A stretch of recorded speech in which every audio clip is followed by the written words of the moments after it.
নমস্কার বন্ধুরা, মিমিস কিচেনে আপনাদেরকে আরেকবার স্বাগত জানাই। আজ আমি আপনাদেরকে ফুলকপি, আলু, মটরশুঁটি দিয়ে ছানার ডালনা বানিয়ে দেখাবো। এখানে আমি ছানা নিয়ে নিয়েছি 400 গ্রাম মতন। এখানে দিয়ে দিলাম আমি নুন, চিনি আর গোলমরিচের গুঁড়ো। এবার ভালো করে ছানাটাকে আমি হাত দিয়ে মেখে নিচ্ছি। আজকে প্রচুর কুয়াশা ছিল, তাই অন্ধকার একটু লাগছে। আপনারা একটু অ্যাডজাস্ট করে দেখুন, আর কি বলবো। যাই হোক, এবার ময়দা ভালো করে মেখে নিচ্ছি। আমি একটু ময়দা দিয়েছি, দিয়ে ছানাটাকে মেখে নিচ্ছি। এই দেখুন, বলের আকারে গড়ে নিয়েছি। এবার চলুন কি কি লাগছে একটু দেখে নিই। ফুলকপি, আলু, কড়াইশুঁটি, জিরে গুঁড়ো, ধনে গুঁড়ো, গোটা জিরে, হিং, আদা, টমেটো বাটা, কাঁচা লঙ্কা বাটা, এই। আর ফোড়নের জন্য তো আছেই তেজপাতা, শুকনো লঙ্কা, গোটা জিরে। তো এই সবই লাগবে। নিরামিষভাবেই রান্নাটা আমি বানাবো।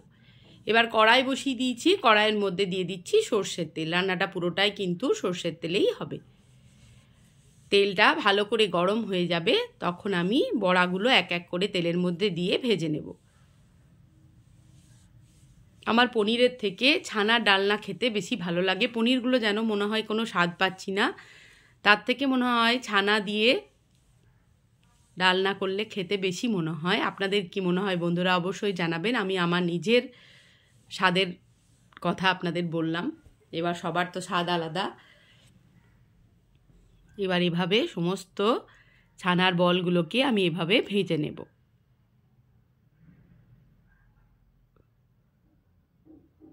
আলতোভাবে তুলছি, কারণ ছানা তো নরম, তাই ভেঙে যাওয়ারও একটা ব্যাপার থাকে, তাই খুব সাবধানে একটা একটা করে তুলে নিচ্ছি।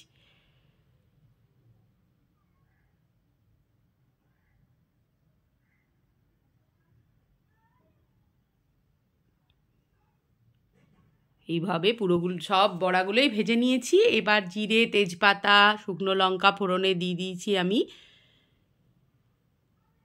দিয়ে দিলাম খানিকটা হিংও, আর অল্প একটু নুন দিয়ে দিলাম, যাতে না ছিটিয়ে যায় তেলটা।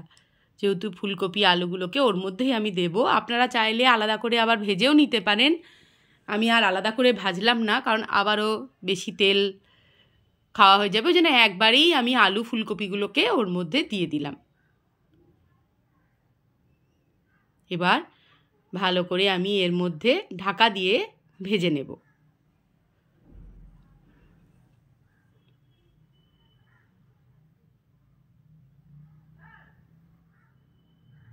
এইভাবে ঢাকা দিয়ে দিয়ে পুরো ফুলকপি আলুটাকে আমি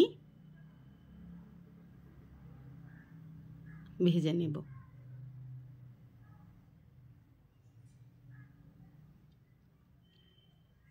মোটামুটি ভাজা আমার অল্প অল্প হয়ে গেছে। এরপর আমি মশলাগুলো এক এক করে অ্যাড করে দিচ্ছি। যেমন হলুদের গুঁড়ো দিয়ে দিলাম,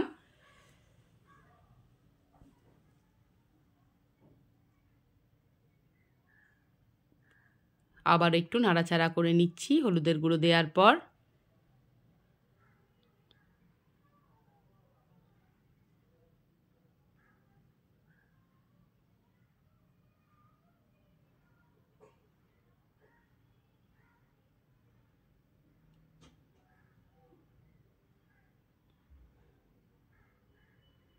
এরপর এক এক করে জিরের গুঁড়ো, ধনের গুঁড়ো, সব মশলাগুলো আমি দিয়ে দিচ্ছি ওর মধ্যে।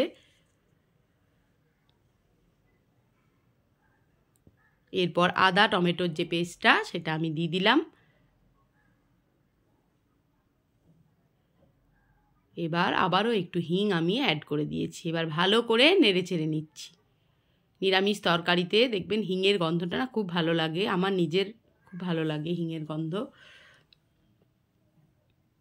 এবার খুন্তি দিয়ে ভালো করে আবারও একটু নেড়ে চেড়ে নিলাম ফুলকপি আলু তরকারিটা।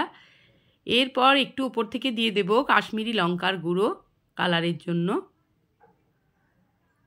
দিয়ে দিলাম অল্প পরিমাণে আবারও নুন, তখন একটু নুন দিয়েছিলাম আমি।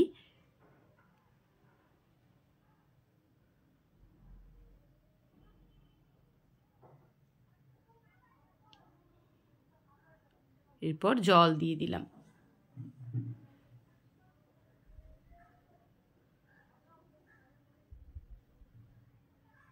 জলটা দিয়ে ভালো করে নেড়ে নিলাম।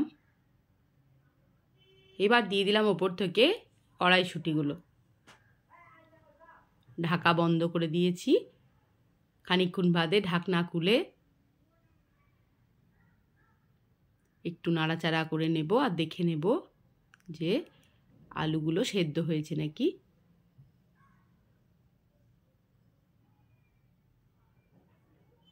হ্যাঁ, আলু প্রায় সেদ্ধই হয়ে গেছে।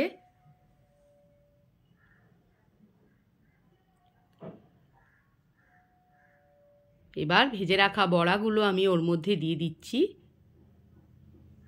আমি একটু মিষ্টিও দিয়েছিলাম, কিন্তু সেটা আমি ভিডিওতে তুলতে ভুলে গেছি, স্কিপ হয়ে গেছে। আপনারা একটু মিষ্টিও দেবেন, কারণ এই ধরনের তরকারিগুলো একটু মিষ্টি থাকলে ভালো লাগে খেতে। বড়াগুলো ওপর থেকে আমি এক এক করে দিয়ে দিলাম।